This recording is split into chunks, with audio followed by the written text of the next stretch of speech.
world, turn off your television sets. Turn them off now. Turn them off right now. Turn them off and leave them off. Turn them off right in the middle of the sentence I'm speaking to you now. Turn them off.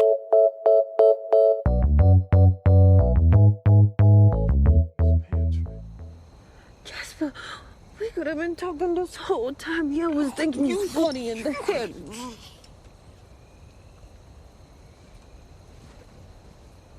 Funny in the head, Cora.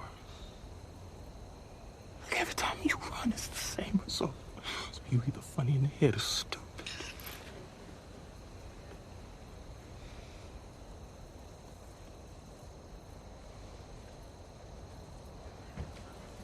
Why don't you eat? What's the point? You've eaten yourself back to health for what? A bloody homecoming. We're crawling in a bowl of ashes. And what's left when it's all gone? Just dark powder for the wind to take.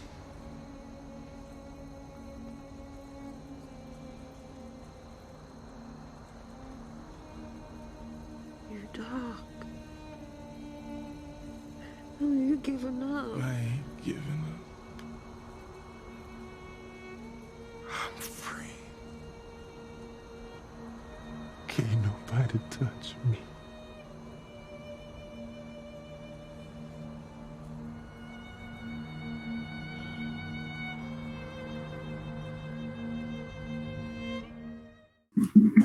I was trying to type that before the thing went off. But thanks for joining us for another recap of Underground Railroad. This is our podcast / YouTube show on last week's episode. As always, I have my co-host D. D, how's it going? It's going great. Thanks for asking. How are you? It's going all right. Quick aside, judging by the timeline, I really need to watch the Stallion of East Town. Like I heard I'm seeing it's pretty lit. But yeah, maybe I'll get to that after this, because I'm focusing all of my energy on Underground Railroad. It's a very, dense piece of work. Not saying that in a bad way, but you just have to dig deep. And we're really going to have to dig deep with these two episodes. We will be covering episodes 5 and 6, Tennessee Exodus and Tennessee Proverbs. So like we always start, D, just general impressions about this first episode, Tennessee Exodus. I know you and I differ on the thought, but I felt like it felt long. And that's not a negative. I don't want people to think that just because I said it was long, that it means it was bad. I think the episode was still good, but it felt like it felt like an hour this time to me, like a long hour, the first one, because it felt like a lot was happening, but the setting didn't change much, and the actors didn't change. Like there was just the 4 of them, so that's probably a part of it. So that maybe, I guess it started with 5, right? We're doing go down to 4, but the 4 of them. So maybe that's what made it feel long. But I still enjoyed it very much. Keep in mind, people, when I say enjoyed, I mean right. I mean that it was nicely done. That doesn't mean I particularly enjoyed what I watched. So yeah, I think it was solid though. I think both of them were. And like much to your point, that's why I've been like taking these episodes in blocks, because once again, it's not that it's like trauma, torture porn, but like you say, it's done so well that you're like, damn, this really did happen. So yeah, you have to consume this in blocks. And I do think like I agree with your point. This did feel like a very, very, very long episode, but not in a bad way, because they put in a lot of like visual storytelling into this episode. And like I sent you, I feel like this episode showed like the best camera work of the show, and it really honors the novel, because in the novel, like there not very much dialogue, really. You're mostly in Cora's head, and so this episode had to rely solely on like just visual storytelling, and it could have gone bad, but in my opinion, there are some interesting things here. The first thing you note, of course, the episode opens with Cora, just having to walk along the next to the wagon. Ooh, yeah. She has to, yeah. Like she can't even ride in the wagon. She's like chained up next to the wagon, walking alongside it. Oh, that pissed me off so bad. Oh my gosh. It really did. I'm glad you brought that up because I had blocked it out of my memory. But yeah, we start with her trudging along. So I mean, it's tough to even like talk about that, but why would that be? Why would Ridgeway make her walk next to the wagon instead of like taking the ride inside the wagon? It's definitely punishment. Ridgeway is complicated in a way where he is cruel, but not unusual. And I hope that makes sense. There's brutality in everything he does. I don't want anybody to think that I'm in any way saying that Ridgeway is good in anything. I think he's awful. I think he's a demon. Can't say spawn because his parents seem to be good people. But he, I think, is just bad. But his methods of punishment were more cerebral, I think. Even though it was physical, he's more cruel when it comes to like not necessarily beating you down or making you suffer in physical ways. Though walking next to it, I'm sure it was bad. But he's more of a long game mental, get inside your brain, make you think about what you've done. Mm-hmm. And he does that continuously to Cora in this episode in particular. Or is it, I guess both of them really. Yeah, both of them, honestly. Yeah. So I think that's all it was. I think it was a mind game. Like, this is what you have. This is what you deserve. I guess you don't deserve to even ride in the wagon. All you get is to walk next to it because now you are pretty much a captured animal. So you trudge along with the animals, the horses, you know. Yeah, and you could tell that Cora is his special project because like Jasper is like kind of like a side mission, but Jasper gets to ride in the wagon, but Cora, of course, has to walk. Yeah, we really gotta dig into Jasper. Oh yeah, we gotta get into Jasper. But another thing I wanted to mention, speaking of like visual storytelling, is the setting. So of course this is Tennessee, and it's very, very impressive how they pull this off because like there's kind of like dwindling fire all around them, like as they go through the forest, like they're really walking through hell. Exactly. Yeah. And I thought that was like a really nice touch because I think it gets like briefly mentioned in the novel, but in the book, like you can actually like they're like sitting in the flames. Yeah, and that's the thing. Like novels, it's good with the novels because you get to use your imagination, right? You get to think about what this character looks like. You get to see and set in your mind what it is. But with that, you can miss some things, or you can just not imagine what else is going on. And literally seeing them, like you said, walk through the fire is something that I hadn't considered. I knew that like, okay, maybe they are walking through a field that has been burned away. Mm-hmm. You know, that makes sense. But to think of it still being flames all around, I hadn't considered that at all. So it was really crazy to see how fresh it was too, you know, because this is obviously just happened because it's still on fire. Mm. And I wanted to mention this too. Of course, we talk about like changes between the novel and the TV show.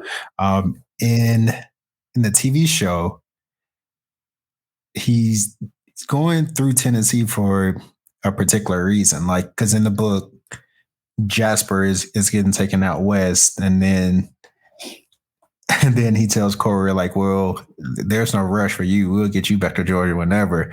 But we know what your fate is. Right.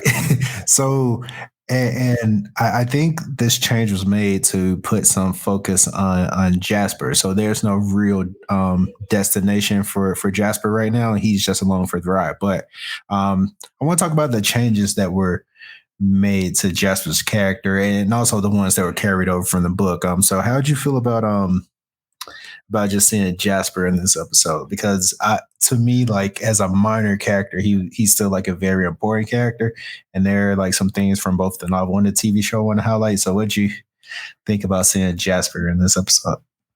It was still hard to see, knowing that he would be there, thinking I knew his fate, it was still very tough to see him there with her. And I couldn't figure out if he had just given up in a way, which sounds bad. You always, I guess there's some stigma behind people giving up, but I don't necessarily think that's what it was. I think he just decided this life is over. This is done, and it's just acceptance, and I might as well just sing my way to glory. But it was very hard to witness that, because it's still like us watching him almost like headed towards his execution. Same as Cora. And I guess in a way, even going back to her walking next to her, next to the cart, it's almost like, dead woman walking, because for all intents and purposes, and what should have happened is that she would have been returned to Terrence and brutally murdered. So, Right.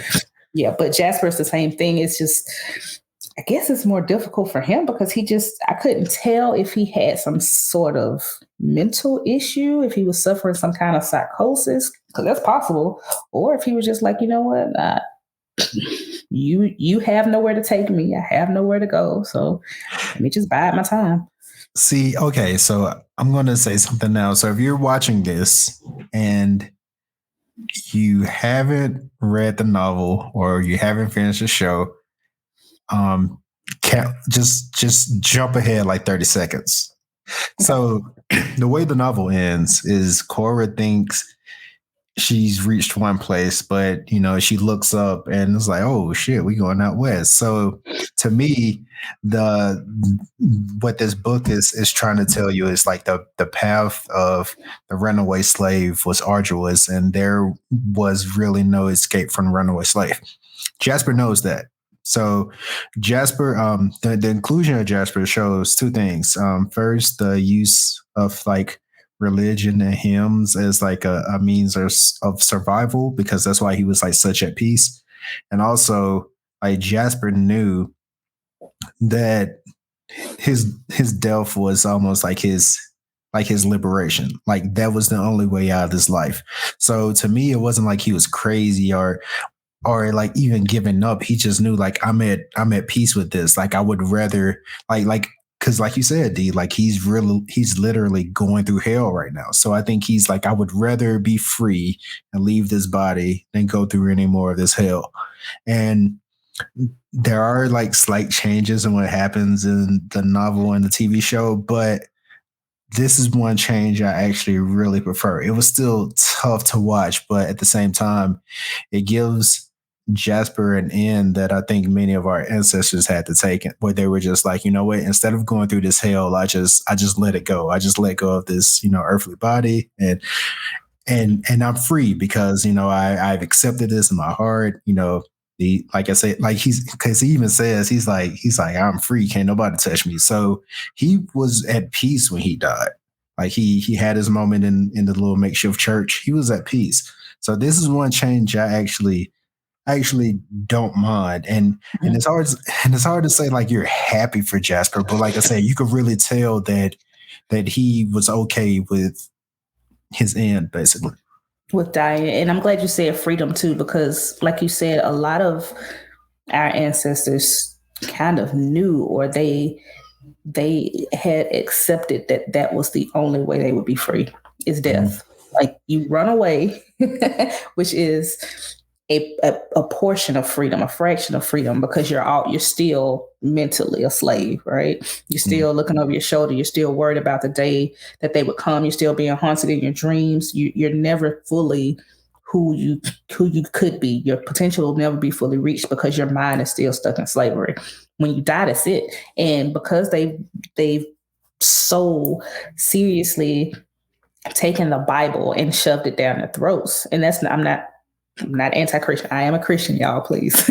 But because they've taken the Bible and, made them believe these things, they've also taken up the religion and said, okay, well, if this is the bad part of it, then, grace will lead me home. So now I'm going home to be with the Lord, going home to be with Jesus, and I'm fine. I'm gone. I'm free. And I with Jasper especially, like you said, it's just he's just like, okay, this is it. No more running, no more fighting, no more suffering, because even if he made it home, he knew there was nothing but death there. He even said that to Cora, like, you keep eating and getting stronger for what? Mm-hmm. Why? What's the point? Like, this is it. Yeah, and I'm glad you mentioned that and the way religion is used, because there's a very specific reason why this episode is named Tennessee, parentheses Exodus. But yeah, go ahead with your point. I was going to say, could you imagine though how hard it is to suffer? I mean, to starve yourself to death. It takes like on top of like just physical will to keep moving forward. It takes like mental will as well, because like of course like when like basically if there's no energy, then this stops working as well. But to keep, so I can't even imagine that. Like that's some pure. It's not like people can look at him and say, "Oh, he took the coward's way out," or he Not just at all. gave up. That takes strength. Mhm. That's the crazy thing. Have you ever tried to fast? Have you ever not eaten a meal by mistake, or just realized later on that you hadn't eaten all day? Think of him doing that for days, because there's no telling how long he hadn't eaten, because they caught him trying to steal food. So he's already hungry when they got him. Mm-hmm. And then he just didn't eat for days or weeks or however long he was with them after that. I don't know how long you can survive without food. I think it's like 3 days without water or something like that. And a longer time without food. I don't know. But the point is, I've been dehydrated and I can't imagine. Like that's not an easy death. That's what I'm saying. Not by any means. I have a question for you. It's kind of random. But, I've always heard people say that you committing suicide is against the Bible. You shouldn't commit suicide because you'll go to hell. And I've wondered, is that something that lingered from slave times to discourage the slaves? Wow. You know what? From killing themselves. You know what? I mean,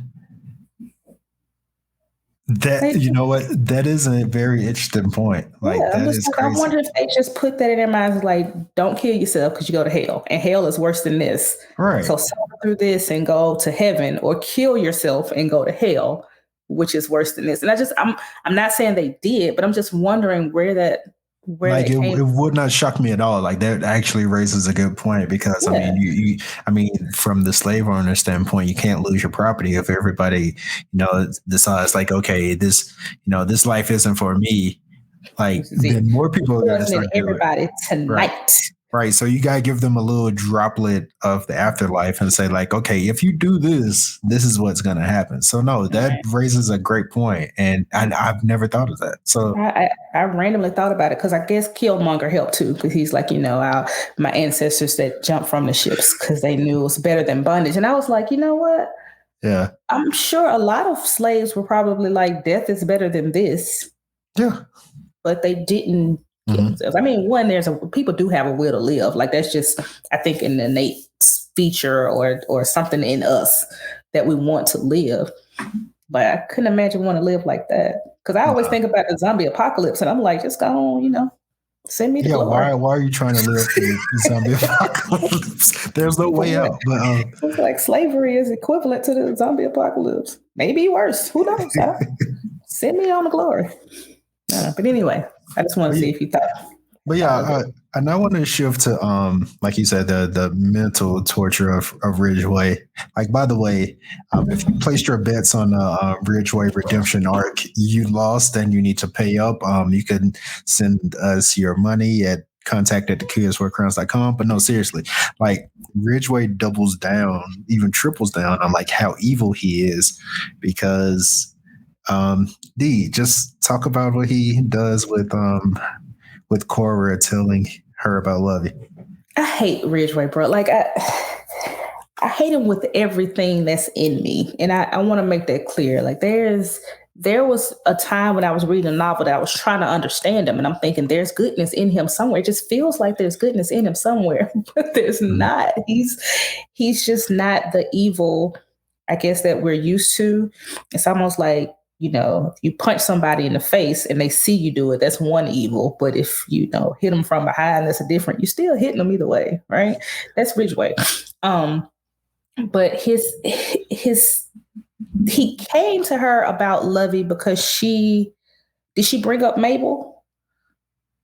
I think she brought up Mabel. Yeah, she was like, "You're Ridgeway, the great slave catcher." But yeah, that's what it was. She said, "How did you find me?" He's like, "I mean, you kind of fell in my lap. You found me, really." And she's like, "Oh, so all this time we're thinking Ridgeway the Great is just like, a bloodhound, and he knows how to find them. And really, you're just lucky." And he's like, "No, I'm not lucky. I mean, I know what I'm doing." And she's kind of like, "Oh, like you knew what you were doing with my mama." And he's, "Oh, okay. What was its name?" And immediately I was like, "Oh, I cannot stand." And then Homer's like, "Lovey." And then Cora knew right then that it broke her. And I will say, I really admire the fact that they write her where they show her broken. She's not like defiant where I'm not going to cry. He's not going to upset me. She has no problem showing that she's sad or that he's gotten the best of her. She shows it all the time. But that was very, very difficult to hear, especially when he's like, not only did he tell her that there were 3 gallows set up, right, for one for Lovey, one for Caesar, one for Cora, and that Lovey was on it, but that she had the hook through her rib cage. And as he's leaving, he heard her make a sound after she had been there for 2 days. There was no reason whatsoever for him to tell her that, other than he is evil. And again, it's the mental torture. He wants her to know what she is potentially coming for her once she gets there. And pretty much what she did to Lovey. He wants her to make her feel like it's her fault that they left her behind or that she got caught. Because if they had never run away, that wouldn't have happened to Lovey. And to be honest, it could have happened to her anyway, because Terrence just evil. Exactly. He could have decided to do it anyway. But that's one of his cruel points. He has plenty, but that one was probably one of the worst. But you can tell how fragile he is, because again, he only brought it up because Cora brought up his failure to catch Mabel, which is his great failure, by the way. All right. His great will. But yeah. It's Moby Dick. I hate him. Oh, I hate him so much. But yeah, I think you raise a good point. Like, typically, like when we were watching like pieces of work, even like historical fiction, like people are just evil just because. Like, he is evil, but he thinks he's right, which is a type of evil we typically don't see. So it feels worse, right? Yeah, it feels worse. Like, it feels so much worse. Yeah, he does it. He does it very well. He does. But again, I think it goes back to that's the kind, like, there's one type of evil where a person knows they're evil. So you think that at some point, if you know you're evil, at least you recognize that evil is a thing that you are and that it's bad, but you're choosing to do it. That can possibly be reformed, maybe. But Ridgeway is like, he doesn't understand that what he's doing is bad. He feels like he's doing the right thing. And you can't get past that. It's like, I think he's borderline. He might be a psychopath. He might be. He seriously might be. I don't know. I think he's something. Terrible. That's what he is. So yeah, I'm gonna zoom past a few things I missed. Of course, I have to mention. So, Cora. Well, yeah, I'm shifting to Bozeman. So Cora tries to escape, and the only reason she is almost able to get away because Bozeman is up to no good. Horny. Yeah, it's up to no good. Horny. You know the craziest part about that? The novel does it a little differently. It makes it seem as if they had like parts for the evening and they made camp, and he was just kind of drag her off in the shadows in the evening. The show made it so much worse because Ridgeway was gone a good minute and a half. That would be like if in modern day, if somebody stopped and said like, "Hey, I'm going to run in the gas station for something," and you just turn around like, here's my chance. Like, what are you even thinking? Did you? It is weird. Did he think that Ridgeway would just let him finish what he was doing and then they complete the journey? Because when I was watching, I was thinking Ridgeway's coming right back. What are you doing? And I'm glad you mentioned that. I'm glad you mentioned that because to what am I trying to say? To the uninitiated, someone may watch this and be like, "Oh, why are y'all trying to make Ridgeway this hero?" No. Ridgeway. The only reason Ridgeway is pissed off because once again he thinks he's a man of principle, and basically his stance is you do not touch the property. Mm-hmm. That's his stance. He's not doing it. He's not doing it because Bozeman, tried to sexually assault a woman. He's just like, hey, don't touch the property. Especially not Cora. Like he's definitely not protecting. If anything, he wants to keep Cora in good condition so that he can say, "I returned your property in pristine condition." Exactly. It has nothing to do with Cora herself, and I'm glad you said that too, because again, me reading the novel, I was trying to find that too. I was like, oh, okay, well, at least he's a man of principle. He doesn't want her to be raped, like you said. Ain't it at all?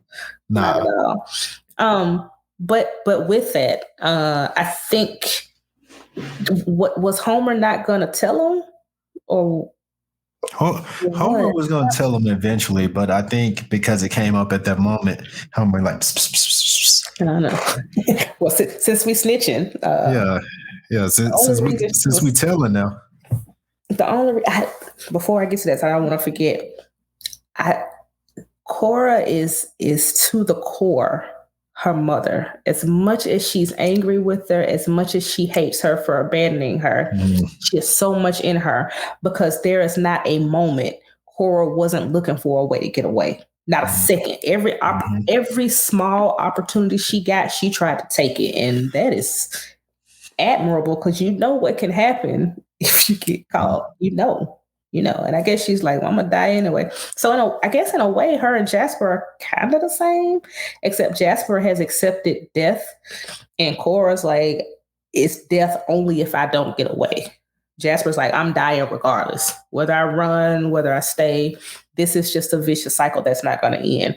Cora's like, I can live as long as I'm away from this. So I guess Also, 10-4 hat. I'm about to get towards. I'm joking, but no, I'm about to get towards Cora's second attempt. So, of course, because the evil white man burned down the forest, there's hardly any food. Ridgeway had to kill a guy for a sack of onions, so he killed a guy for a sack of onions. But he's a man of principle. Don't forget, he's such a great man, but you can steal. Because those onions aren't your property. But anyway, right. So Ridgeway is going into the forest to relieve himself, but he catches a raccoon. And he's like, hey, we about to eat good tonight. All you gotta do put some sauce on it. It tastes good. But no, he finds a raccoon, shoots a raccoon. And during this time, Cora once again makes her getaway. And I just want to say, this is the part of visual storytelling that was subtle but beautiful. So they're leaving this forested area where it's still on fire. So Cora walks through those woods where things are on fire, and she walks into the water, and she just lets the water come over her. So just those little things, just beautiful. And yes, like you said, Jasper's hymns had an effect on her, apparently, because she was ready to just say, you know what, I'm over, I'm through with this. And much to your point, D, when Ridgeway pulls her out the water, he beats her on the chest and he says, dying isn't that easy. He did. And he and it's it's just, I can't get over how evil he is. I can't. It's beyond me. And directly after that, again, it's not that he's upset with her. It's not that he's sad that she doesn't want to live. It's, again, how dare you take away this man's property? You steal somebody's property and you don't get to do it. You don't get to get away this, like you said, this easily. You have to go and face your consequence. of whatever that is. Your death has to be worse because you ran away. So then you don't get to die on your terms. You have to do it however they say. And the next act of cruelty comes right after that with Jasper. Yeah. Oh my goodness. So Jasper dies, right? Okay. I take that back. Before that, his act of cruelty to Jasper was when he stripped away his clothes. Because it's freezing out there. It's freezing, yeah. Freezing. I mean, like, you can tell it's freezing because they're huddled by the fire, and it's just, you can tell it's cold because they're bundled up, and he strips Jasper. Now, Jasper is malnutrition, dehydrated, starving to death, and already has on like potato sacks for clothes. So Ridgeway says, okay, you want to die, then go ahead and do it. So again, saying you don't get to die on your terms. You do it the way I want to. So he strips his clothes off and is making him freeze to death on top of already starving. He is awful. I just, everything about him is terrible. And then let's kind of talk about him and what he does to Cora after that. Yeah, so Jasper passes away. Yeah. And this is where you realize Homer isn't quite programmed yet, because he's like, boss, like Jasper's clearly dead. But then Ridgeway says, like, well, Cora wants to be dead, so hey, meet death face to face. So Ridgeway did change Cora to a dead body. And to bring this thing full circle, like you have in this episode, like the hymns, but in those close quarters, and this it goes out to you personal on Twitter. You said this didn't happen. Like, that's almost like a reenactment of like the voyage across the Middle Passage, because like a lot of people didn't make that journey. So now she is chained directly face to face, and they show you that at the beginning of the episode, just to show you how close they are. Like, they are really like face to face. So now she is chained to a man who just died and riding along. Like, how, like rigor mortis, smelling, like he's dead. His bowels have emptied. His flesh is starting to rot. He's gone into rigor mortis, and he has expired. And this is a person who she's grown to have some sort of relationship with. Right? So she's dealing, first of all, the fact that he's dead. I'm sure that affects her in some way. And then, like you said, not only that, you have chained her to his dead body. And then as she cries out, please, I'm sorry, let me go. I give you my word. I won't run again. He just mocks her by yelling, mama, mama, no, you want to die. So this is it. And I'm like, I can't wait till he dies. Like, I just kept the whole time. I just cannot wait till he dies. Somebody kill Ridgeway, please. I'm begging anybody. Somebody, please. Anybody. And I think, is that how that first episode ends? With Jasper dying? So it ends when she finally says, all right, so she's like, I won't run anymore. And then you see her start to eat. And I think, and that's once again another subtle scene, because that's excellent camera work. It goes from her to Ridgeway to Homer in the back, then her again. And that simple act of her eating is saying, like, okay, this is life. So the episode ends with Jasper being tossed out the wagon. And then you once again see like Ridgeway pull up behind the wagon on the horse. Once again, excellent camera work. But yeah, that's how the episode ends. And you know what? The thing I think again, Ridgeway, they are really showing how cruel he is, because he showed no respect for Jasper's body. Mm-hmm. He left it out there in the field for whatever to come and devour it. He could have burned it. He could have buried it. He could have. Like, it would not have hurt him at all to burn him, because the forest is on fire. He could have done it, but he didn't see the value in Jasper. He didn't see any value whatsoever in Jasper to make any provisions whatsoever for him. So much so that he just dragged him out of the cart and just left him wherever he fell. That was it. Mm-hmm. No looking back. No, well, it was just dead. And not to mention, there's a bounty on Jasper, but he's just like, hey, we'll take this loss. I don't care. It ain't worth it. Has he already taken Cora's okra? Yeah, he took the okra. He took the okra in this episode. Okay, that's another act of cruelty, and you have to I think with Ridgeway again, it's subtle, but it's so impactful because Cora doesn't own anything except this bag and her okra, and he takes it from her, and then he doesn't throw it away. He keeps it. It's not, I'm going to keep it, and I'm going to make it a point to let you know I don't even like it. I actually hate it. I hate it. And to top it off, and if I'm jumping ahead, I'm sorry. Because I don't remember if it was this episode or the next where he talks about how Annie used to have it. And he's he's like, it was resilient, and I didn't like it too much. I didn't like the texture or slime or whatever, but it was always around. It was like ever present. And it was almost like he's linking the okra, the thing that she loves, to himself, which is the thing that she hates, because he's like, I'm always around. I'm always there. I'm always lingering. And you can also say that about her and him, because she is always on his mind, always around, keep falling in his lap pretty much. And he's always slimy. So yeah, he's so slimy. But the fact that he took her, the thing that she had, her one possession, the thing that she loves, and he tried to pervert it again, shows you how evil he is. Yeah, and also for to speak on the extended okra universe, the Netflix documentary High on the Hog really points this out too.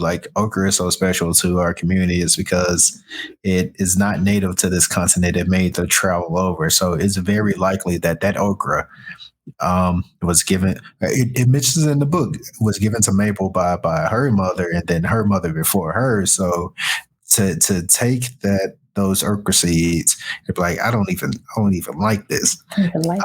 So it's snatching away you've already snatched away her agency, because she tries to take her own life and she can't even make that own choice.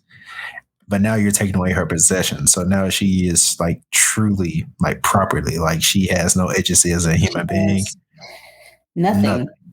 Mm-hmm. Yeah. And that was the case too at the Randall plantation, because she had her plot, and that was her. She had something that she could call her own.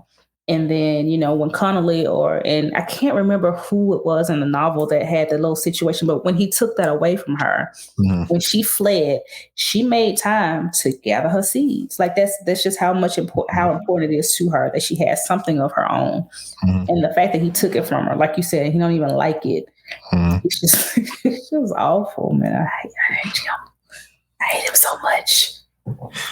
Yeah, so we'll take a brief break and we'll transition into Tennessee Proverbs, the second part of Tennessee. Lots of changes in this, but some interesting things. So we'll be back in a second. Over. Manifest destiny. Manifest destiny. Taking what is rightfully yours, your property, whatever you deem it to be, sir. And all the others taking their places so that you could do such taking. You're good, Homer. Thank you, sir. You're good. And whether it be the red man or the African or the Mexican, giving up themselves, giving of themselves, so that we can have what is rightfully ours. The French set aside their territorial claim, or the English and Spanish sneak away. Now, my father liked his Indian talk of the Great Spirit. The only spirit worth its salt is the American spirit, the one that called us up from the old world to the new, to conquer and build and civilize. Lift up, unless we raise, we'll lift. Now lift up, subjugate. If not subjugate, exterminate, eliminate. Our destiny, a divine prescription. The American imperative. All right, thanks for joining us for another recap. This is Tennessee Proverbs. D, in the previous episode, we mentioned the reason why Ridgeway was heading that way in the novel is because he was first taking Jasper out west, but there's a brief little comment in Tennessee Exodus that changes the reason why Ridgeway is in Tennessee. And it's when Bozeman, prayer hands down to Bozeman, is when Bozeman says, Ouchala. Yeah, it's when Bozeman says, like, yeah, when the old man whistles, you come running. So, and who's the old man? Is Big Ridgeway. It links it back. I will say this. I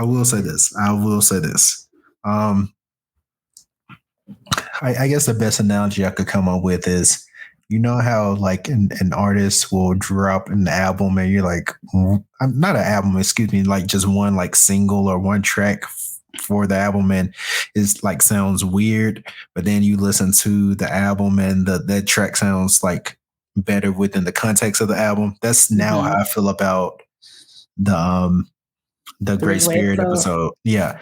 Now, did I still need it? No, but it makes a lot more sense now. It makes a lot more sense now that I'm on the other side of it. Okay. All right. I told you it was going to be worth it. I guess. So it is like that episode was used to establish Mac and D. When we meet Mac in this episode, Mac puts like he has something that he carried over from the previous episode, which is his limp. But yeah.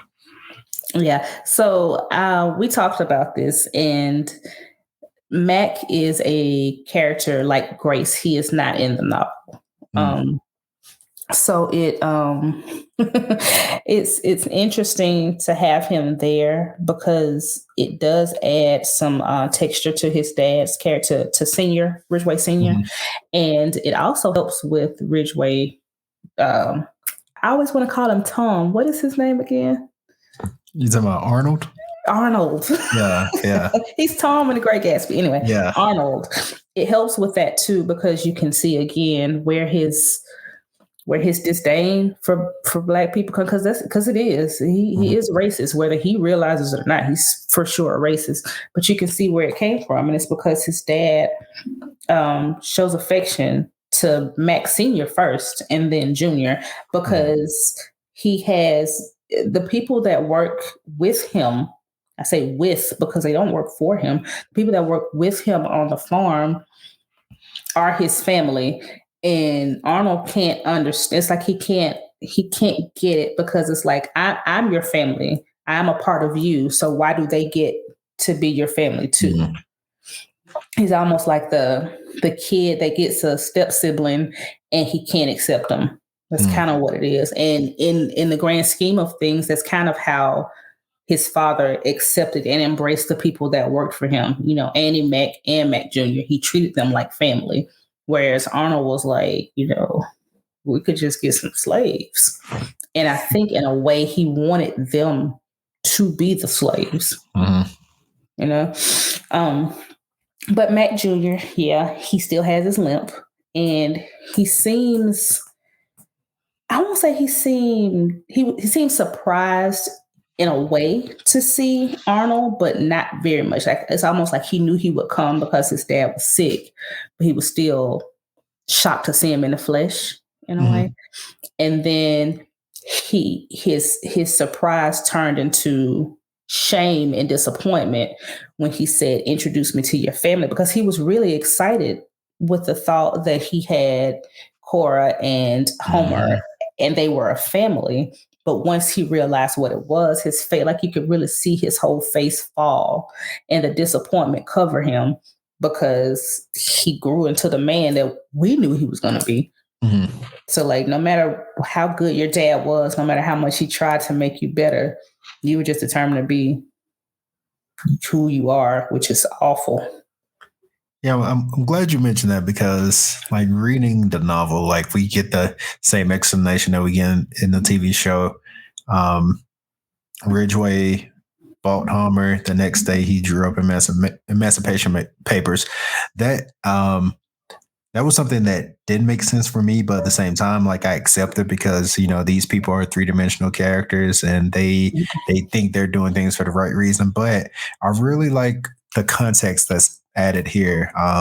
Because I told you, I think the reason why Ridgeway has Homer is because he's trying to do what his dad did without realizing why his dad did what he did. Like, it's not as simple as just taking a black guy under your wing. Like, he did it because he truly saw these people as equals. But Ridgeway is trying to say, like, okay, if I take this little black boy under my wing and treat him as my equal, I'm not a bad guy. But you are, though. But you are. But you are, because you're not treating him as an equal, because Homer is very much a slave. Very much a slave. He's just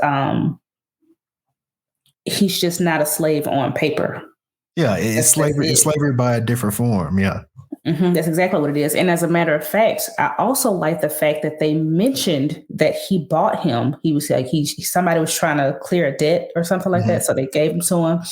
And he said, excuse me, I didn't take to it very well, so I freed him the next day. So it's not like he took him saying, oh, okay, I'm going to take him in and then free him. He took him in, had a slave, realized he didn't like that, and was just like, oh, okay, let me just free him. Because this isn't. He slept on it.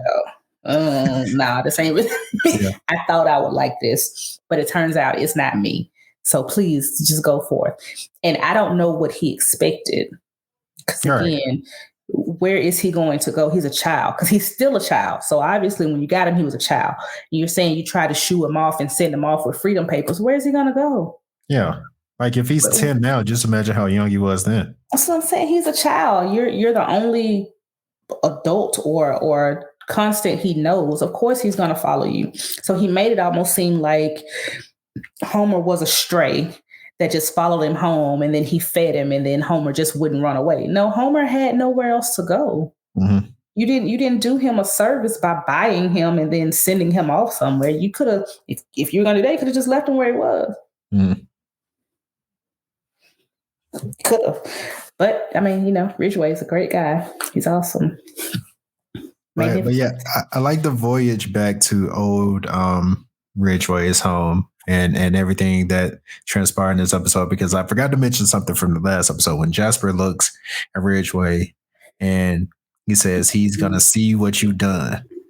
In reading that, what do we think? We think that he's talking about the big key upstairs, but it makes perfect sense that he's like, because it shows that Ridgeway has like just a sliver of guilt. Like, he knows he's full of shit. So when Jasper says he's gonna see what you've done, especially since he's on the voyage back home, like I thought that was a nice touch. So it was. It really. So yeah, was. The shame of having to meet Mac and Mac saying, "Oh, introduce me to your family," and now being back at this home where you were taught values that you went against. I really thought that was a good touch. Also, you got to remember, the shame is very prevalent, because once he got there, the first thing he did was like unshackle her. Like, I don't want her. I don't want her shackled. And he never brought her to his dad's house.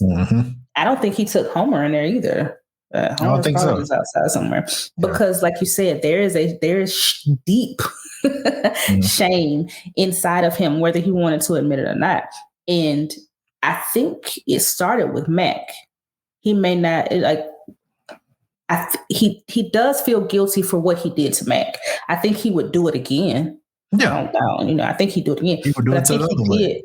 Yeah, he did feel guilt about it, but that doesn't take away from what he did. It's just like, it's kind of like sorry, not sorry. So the shame started with Mac, and then I think he's like, if Mac looked at me this way, if Mac felt this way, I can only imagine how bad it's going to be if my dad sees it. So he just stepped away from it. And then once he got to his dad, did he have his great spirit tangent before or after he got drunk? I think that was after. I think that was after. You sure? Oh, it was because Cora wasn't there with him. So it was after. It was after. Okay. So he just kind of, saw his dad and saw what condition he was in and then left. Why do you think he took Cora out? Like, why did he buy her a dress and dress her up and take her out to eat? What was that about? I think it just goes back to like just a mental torture because like he like in a sense he does hold Cora in like high esteem, but not for the reason that you would think. It's because he sees her and he's like you're my big prize. So she's okra. Yeah, so I'm gonna sit you out and put you directly in front of me and so I can be proud of myself for a moment. So that's why he got her a dress. That's why he let her eat at the same table because she's his big prize. So he's like gloating about it. Well, here's the other question I have for you. Mm-hmm. It appeared that so they were in Tennessee, and it's very clear that Tennessee is very different than South Carolina at this point because Tennessee, we had free Black people and the people that saw Cora shackled, all of them seemed to be equally confused or a little angry about it. Even when she wasn't shackled, when they went to dinner. Well, I think he shackled her again when they went to dinner.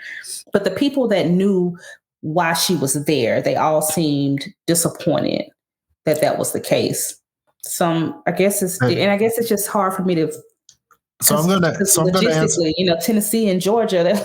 I'm gonna ask you a question with a question. I'm gonna answer your question with a question. So let's say Ridgeway takes her out to eat, and instead of putting her in a beautiful blue dress, she's in tatters. Or better yet, she's not chained at all. Royal probably doesn't even notice her. Like, do you agree? I agree. But it's because Royal just thinks they're together. Yeah, it's because he created the spectacle of like putting this nice dress on her and having her shackled. Royal was like, you know what that reminds me of? Another point you made, like Fiona. Mm-hmm. How Ethel and Martin could have avoided the whole Fiona situation if they just never hired her in the first place. Right. The same thing, yeah. But no, you you had to take it the extra step. Peacocking. Exactly. Now you're just showing off. Yeah. Now, in that point too, this is what we're talking about. Also, they changed the novel because Bozeman at this point wasn't dead. He's dead now. Mm-hmm. But because Bozeman's dead, Homer's the one that is now singing Jasper's hymnals, his old spirituals. I like that change. That pissed. I mean, Ridgeway was livid, like to the point where he like picked him up and put him, in timeout and said, you can join us what do you say when you learn how to behave or something like that. I'm like, see this again, very much a slave.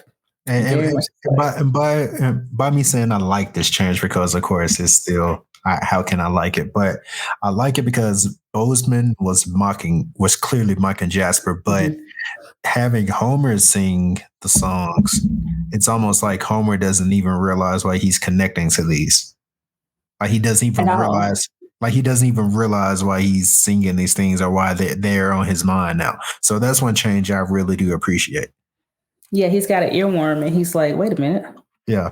Wait a minute. But the fact that because again, the novel made it a point to show you that Jasper did not stop singing. It wasn't like he sang a song and then, time went on and he sang. He sang the entire time.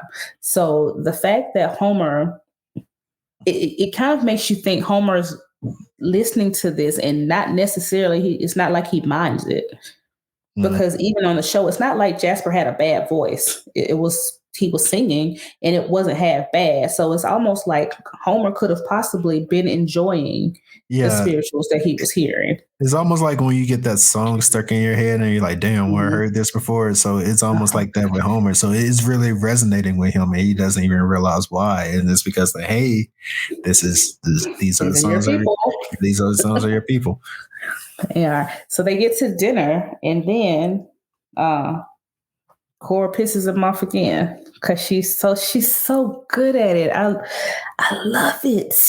I love it because the same way that Ridgeway is very subtle in his cruelty, Cora is just spit facts. And that's what pisses Ridgeway off the most. It's not like she's just making him angry on purpose or saying things that she knows will get under his skin.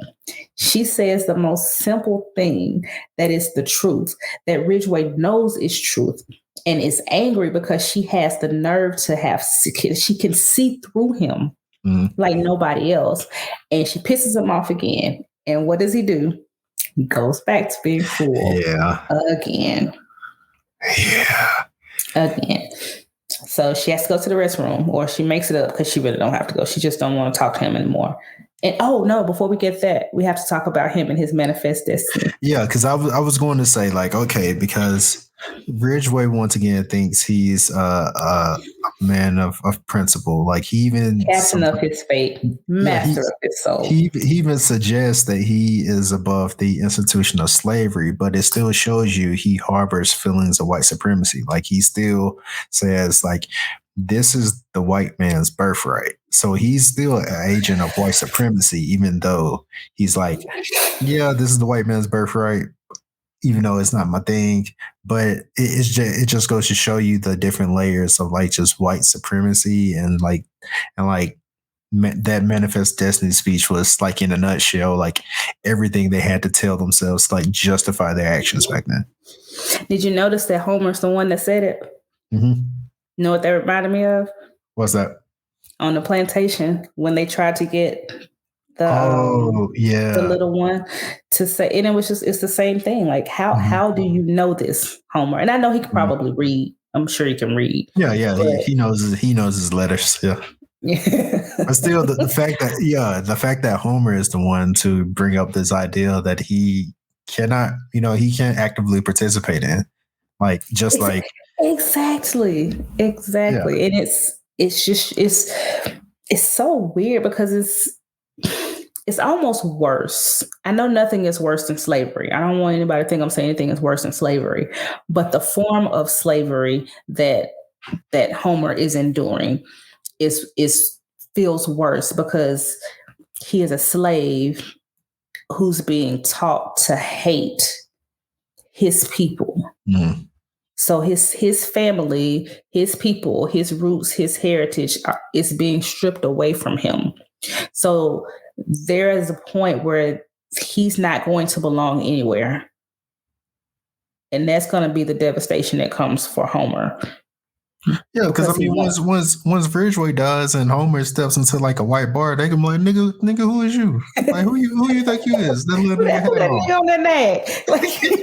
That little nigga hat on. Yeah, just little nigga hat on. He's done, and it's going to be that situation where it was before, where he's just like, I tried to shoo him away, and he wouldn't go because Homer, like you said, he's 10. He's maybe 10, maybe. Yeah, he's 10. Yeah, he's 10. We're giving him he's 10. So if anything should happen to Ridgeway at any point, he's alone in the world. He's alone. And if he tries to, and I'm not saying that he can't, because one thing Black people will do, we will embrace we'll embrace anybody. Sometimes to our detriment, but we will. So I can't imagine somebody not taking in this child and wrapping him in their arms and saying, hey, this is the thing that happened to you, whatever. But Ridgeway hasn't made any friends along the way. They've made that clear also. Everybody that has been attached to Ridgeway is dead, pretty much. Which isn't the best sign, It's not a great sign. Yeah. So he has nowhere to go. He can't just go to his auntie's house, or pick up with other slave catchers who know who he is to continue this job he's doing. He's just SOL, and he doesn't even understand it. He doesn't realize it. And Ridgeway doesn't care enough about him to try to make any provisions for him if something happens to him. He don't care. He's just like, he's free. He's a free black man. He can do whatever he wants, and he knows better. Yeah, but now we can shift forward to Caesar, though, right quick. Yeah, we can shift forward to so there's been the absence of one character who, as I remember my first time reading this, like I get so trapped in these tropes sometimes. I was like, oh, we're gonna see him again. We're not gonna see him again. So Ridgeway, as Cora is attempting to relieve herself in that outhouse, Ridgeway breaks down the story of Caesar and his fate, and the way he just illustrates the story with just like grotesque detail. Like, he's doing it to like just finally break her down, like to bring her down to another peg. And yeah, what happens to Caesar is awful. And going back to the South Carolina episode, I'm glad they added the face to face with between he and Ridgeway, where he's like, yeah, like where he was like, yeah, I know big words. So Caesar, I mean, like, if there's anything to take away from this, like Caesar wasn't scared, and he went out like, hey, like you're not gonna break me down. So, yeah. He went down fighting, and again, I think that's a very, very great thing that was done, and I'm sure it's the directing and the camera work and everything else, because there's still a moment when Caesar realizes that Ridgeway knows who he is. Mm-hmm. There's a moment when Caesar's like, you can see it, like, I'm caught, like it's done, and you can see like the fear, you can see the sadness, you can see it. But just like you see it, you see within the next wave that he's going to stand in it. Like you said, like, I'm still going to stand here, and whatever may come about from it, I'm standing in it, and I'm not afraid of you. I should be, but I'm not. And it's beautiful. And then, like we said, like you were saying before, Ridgeway describes his death in such detail that it's only his cruelty again, because it's just like Lovey. So it's like, that's two. Mm-hmm. So you see what happened to Lovey, you see what happened to Caesar. Just keep thinking about what is going to happen to you. The closer you get to Georgia, keep thinking about what comes to you once I get you there, because I am taking you there. Like, if I do nothing else, I'm taking you to Georgia. That is happening. And she just, of course, she muffles her cries because she doesn't want to give him the satisfaction. But of course she's heartbroken, because she'd already said goodbye to Caesar. She did, back in the wagon in Tennessee, the last episode. She'd already said goodbye.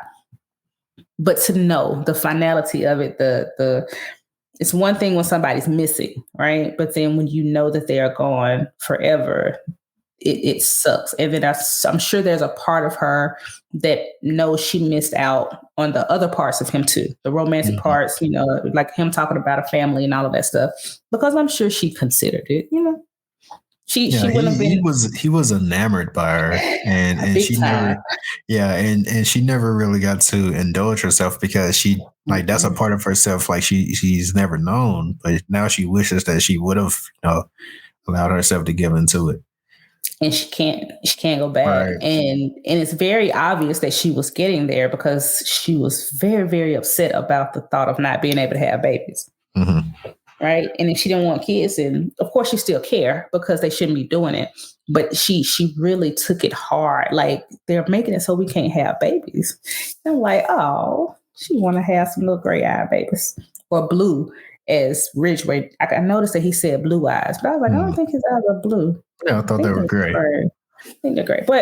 And that may have been another way of him being slightly cruel, because you looked directly into his eyes and said, you have some very peculiar eyes. So you know what color they are. Mm-hmm. But you're saying they're a different color on purpose, because you don't want Cora to know that you cared that much or paid that much attention to him to know what color they are. So you just threw some other color out there so it wouldn't look as if you knew, because he's awful. But I want to say that's the thing I think that surprised me, because the waitress came out and asked Cora, was she okay? Yeah, I was shocked by that too. I was like, but what if she wasn't? What are you gonna do? What's gonna happen if she's not okay? But the waitress, I couldn't tell what her ethnicity or race was. I couldn't tell. I couldn't tell. I mean, I either, guess she could have been white passing, but I was like, no, I don't think she's white. But yeah, the fact that she came out and was like, "Hey, we good out here?" Like I was shocked by that. Everybody good? Yeah, and so was I. I was too. But then we kind of veer off from the novel. I mean, we have, but we take a serious detour because he takes her back to his daddy's house. And then what happened?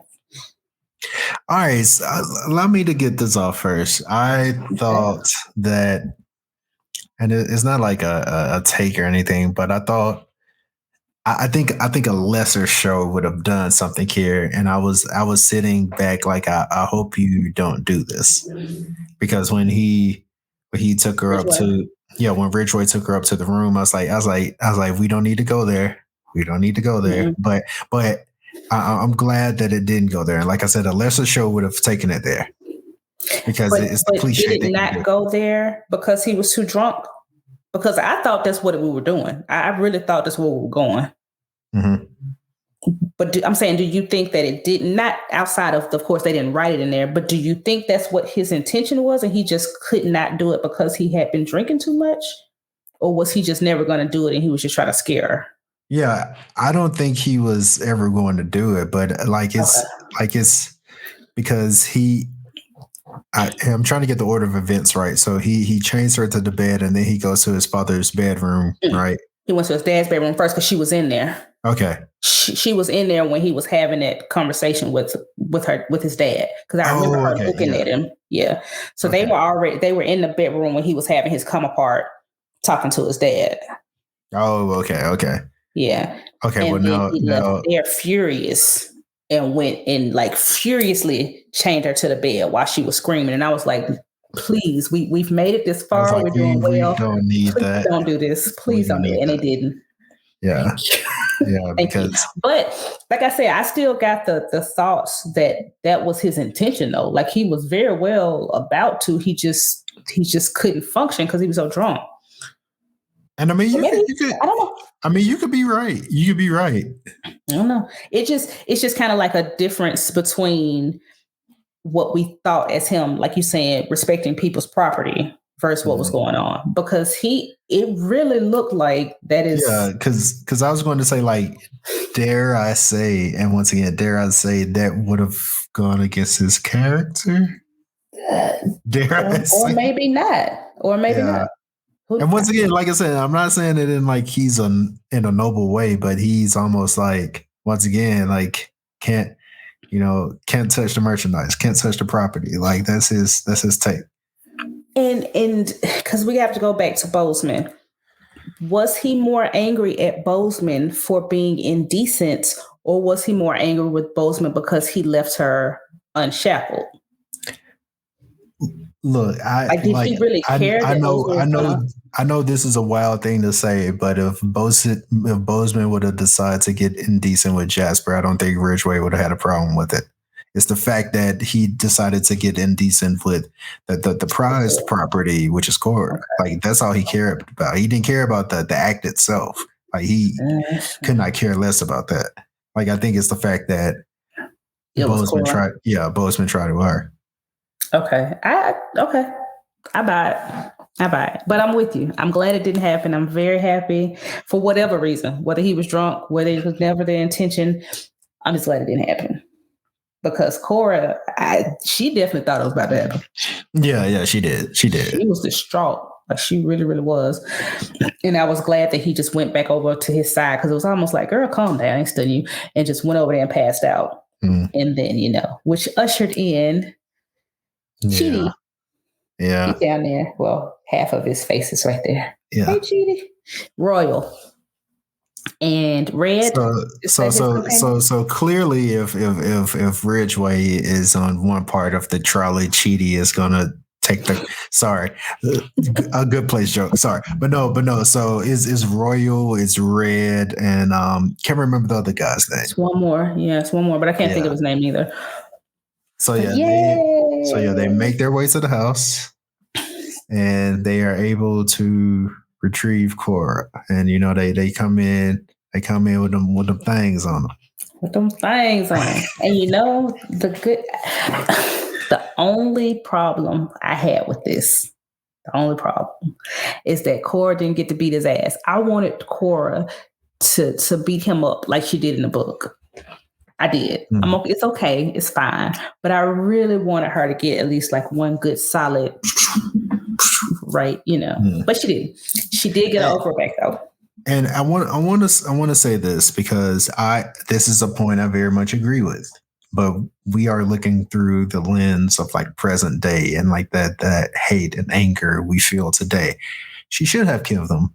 She should have killed them. But just think about it. Like this person who had their agency ripped from them, their property ripped from them, like maliciously, not accidentally, like she did with the 15-year-old boy, but intentionally killing a white man. Like they were like, there's no coming back from this journey if we do this.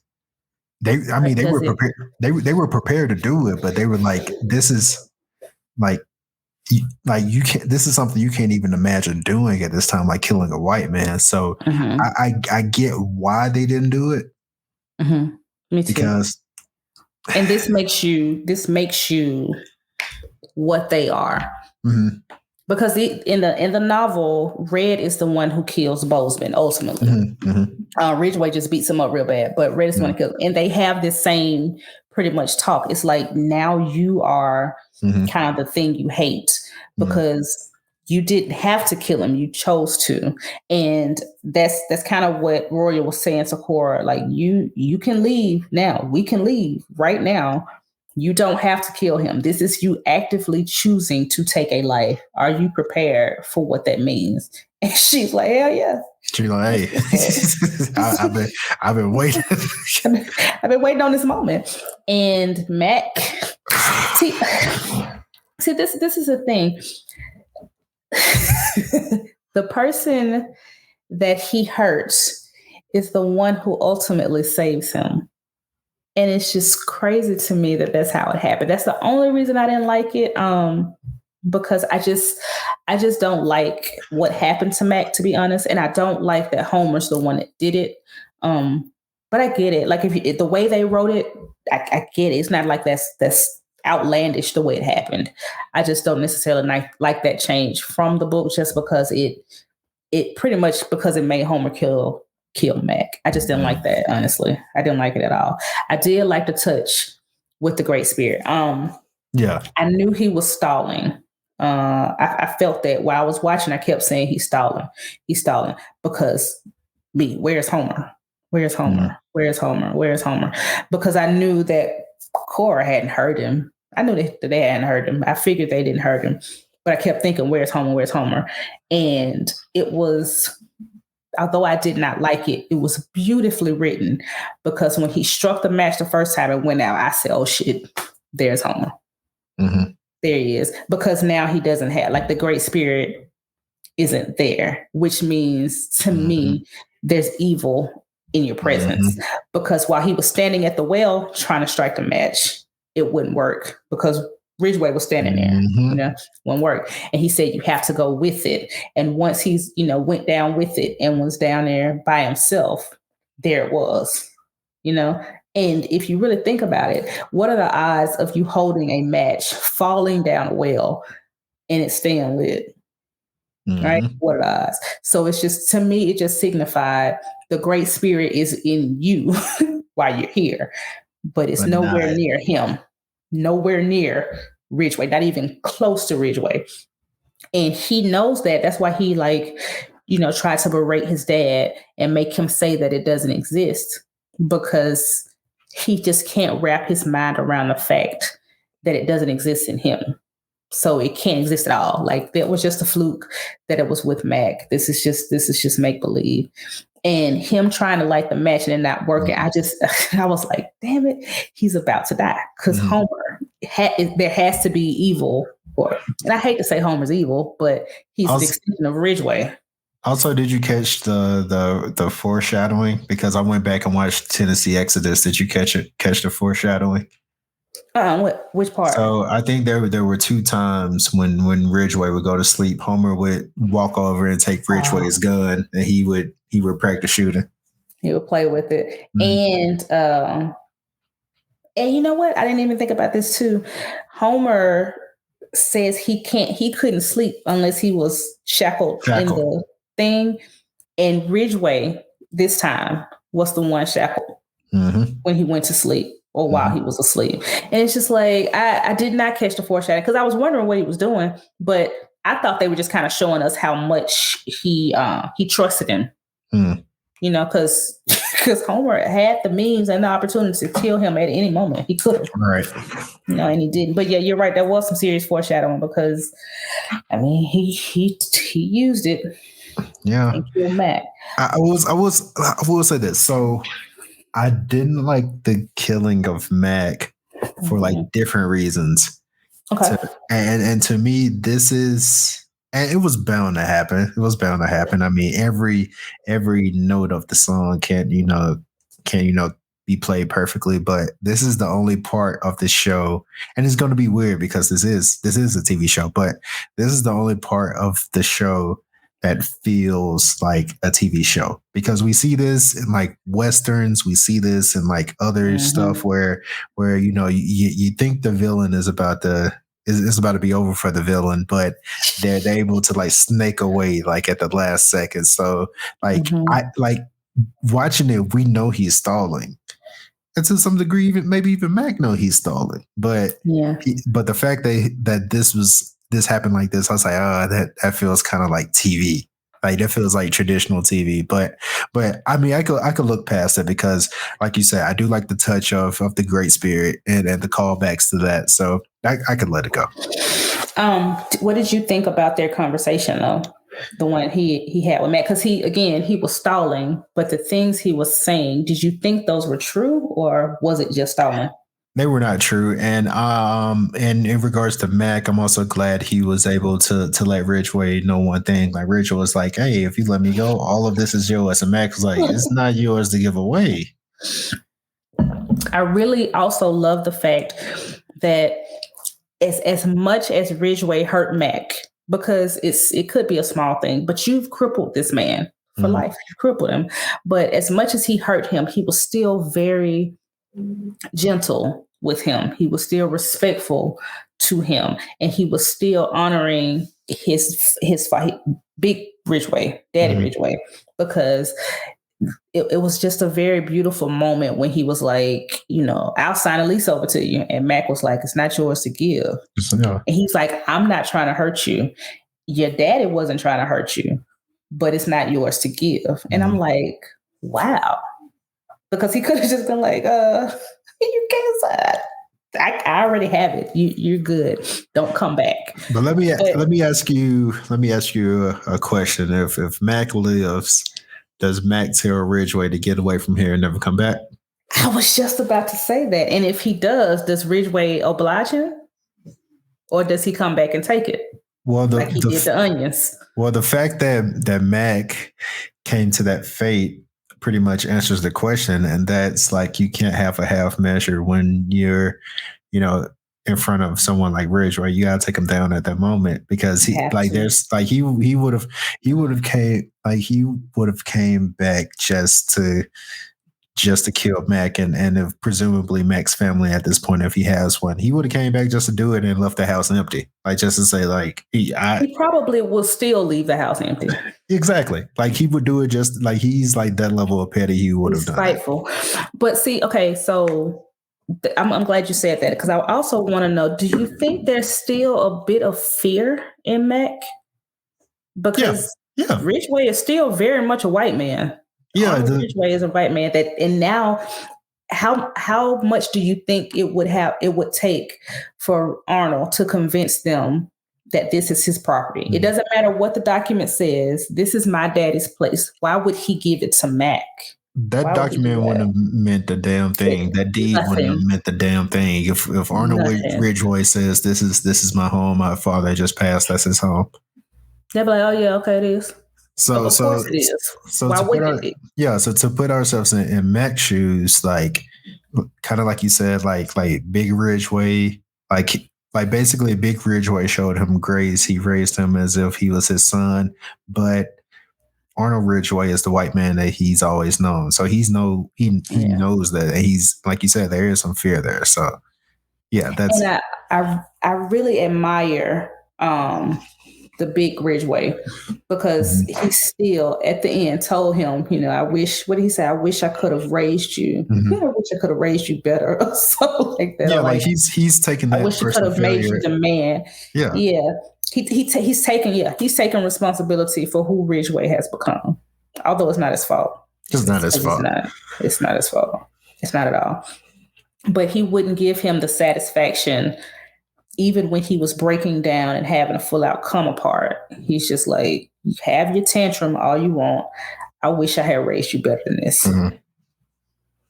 Please leave. Let me die in peace.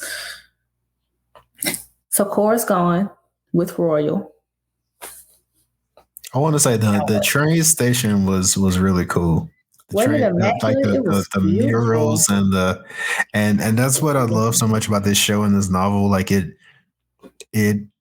adds layers of like imagination to like the slave experience that were surely there, but had no way of being articulated. Because I mean, like, just think about us today. Like, we think about things that are inconceivable. So, like, to see like Cora stepping into that mural, she's like, "Oh, this is like stepping in front of the mirror." She's like, "Oh, this is almost like everything I thought it would be." Like, so that was a really cool moment. I'm glad that we got to see that. And the beautiful part when they said, when they were like, "We've got to get what was it? Her transcript." Oh yeah, she was like, I can write it myself. I was like, yeah. Look at my girl. Look how far you have come. This is beautiful. Yeah. Like if of all of it, out of all this pain and suffering that she's dealt with, she keeps coming out on top. Not on top, but she keeps coming out of it, And it's something to say about it. Again, she's Oprah. She's resilient. She's gonna stand and she's gonna figure out. She's gonna make a way. Mm. Ridgeway too, though. It's so weird. I hate it so much. They're like, Unbreakable and Mr. Glass. That's who they are. Yeah. That's who they are. But we get to see what happens next.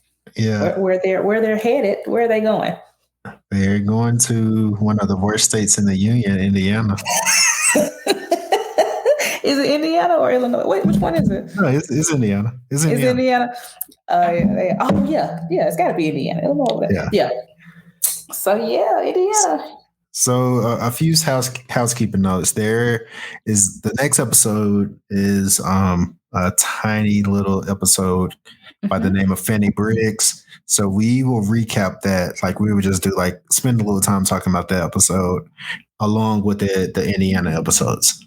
And then and then our final recap is going to be Mabel, and then we'll just talk about the show as a whole and its inevitable impact. Because this show is definitely going to have an impact for maybe like this year and beyond. So we'll just talk about the show as a whole along with the Mabel episode, and But yeah, in closing, thanks for watching.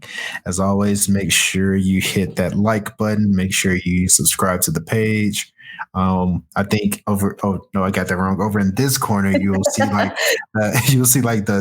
previous recap. So make sure you watch those too if this is your first time. But Dee, any closing words? Nope. Follow us on Twitter if you're so inclined at the KWC blog. Same on. Is it Facebook? Is that what it is? Yes. Kids Wear Crowns.